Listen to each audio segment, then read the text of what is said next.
થરા પોલીસે અલગ અલગ ટીમો બનાવી વાંકાનેર, નડિયાદ, પાટણ, ધાંગધ્રા પંથક ખૂંદી અથાગ મહેનત કરીને 3 નંગ ટ્રેક્ટર તથા 1 નંગ લોડર મળીને કુલ 4 વાહનો, જેની અંદાજિત કિંમત લાખોની થાય છે, એટલે કે અંદાજિત 25 લાખથી વધુની રકમના વાહનો લાવી પરત કર્યા। બનાસકાંઠા જિલ્લાઓને 13 તુજકો અર્પણ કાર્યક્રમને અન્વયે મુદ્દામાલ ફરિયાદ માલિકોને પરત આપવાના હેતુથી કાર્યક્રમ યોજી મુદ્દામાલ પરત આપવા અંગેની સ્પેશિયલ ડ્રાઈવનું ઝુંબેશનું આયોજન કરવામાં આવ્યું હતું, જે સૂચના આધારે SR માનકર મદદનીશ પોલીસ અધિક્ષક દિયોદર વિભાગનાઓ તથા BP મેઘલાતર ઇન્ચાર્જ CPI સિહોરીનાઓના માર્ગદર્શન હેઠળ થોડા દિવસ પહેલા અલગ અલગ ખેડૂતો દ્વારા થરા પોલીસ સ્ટેશન આવી લેખિત તથા મૌખિક રજૂઆત કરેલ કે તેઓએ અલગ અલગ બેંકો તેમજ અન્ય જગ્યાએથી લોન ધિરાણ લઈ ટ્રેક્ટર લોડર ખરીદ કરેલ હોય, જે વાહનોના હપ્તા ન ભરાતા ખેડૂતો દ્વારા ભાડા પેટે ચલાવવામાં આપેલ ઉપરોક્ત વાહનોના ભાડુઆતો દ્વારા ભાડા નહીં ચૂકવી તેમજ વાહનો પરત ન આપતા હોવાની રજૂઆતના આધારે થરા પોલીસ દ્વારા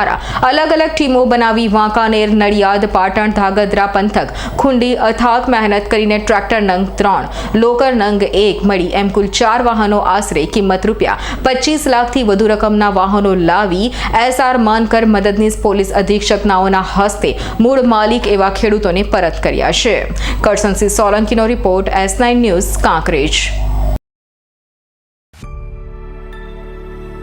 અમારી તમામ માહિતીથી અપડેટ રહેવા માટે જોડાયેલા રહો S9 ન્યૂઝ સાથે।